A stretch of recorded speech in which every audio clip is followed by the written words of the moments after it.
চুলগুলো কত সুন্দর, একেবারে কোঁকড়ানো কোঁকড়ানো চুলগুলো, কত ভালো লাগে দেখতে। তাই এই চুলগুলো বড় হতে দেওয়া হয়েছে, কাটতে মানে মার বারণ করেছে। চুলগুলো খুব সুন্দর লাগে কিন্তু। আমি বেনি পাকিয়ে দিচ্ছিলাম সুন্দর করে। আমার চুলে আমি নিজেই বেনি পাকাতে জানি না বা পাকাই না, কিন্তু এই যে বোনের চুলে সুন্দর করে, চুলটা বাচ্চা মানুষ তো দেখতে ভালো লাগে ওদেরকে। একেবারে আমাদের মা কালীর চুলগুলো যেমনি না ফুলে ফুলে থাকে, ওইভাবে সুন্দর ওর চুলটাও ফুলে ফুলে থাকে, কি ভালো লাগে দেখতে। আচ্ছা যাই হোক, আমরা তো সেদিনে বাজারে গিয়েছিলাম, ঠিক আছে।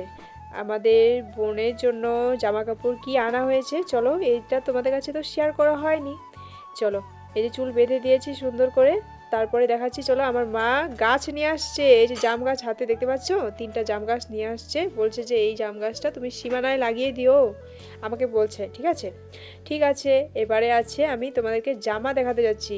এই যে সেদিনে বাজারে গিয়েছিলাম, অনেক দোকান খুঁজেছি, জামা কিন্তু আমাকে পছন্দ হচ্ছিল না।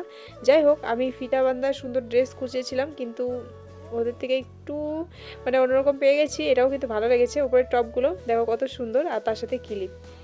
চলো আসছি, আবার আসছি অন্য ভিডিওর মধ্যে। সবাই ভালো থেকো, সুস্থ থেকো, টাটা।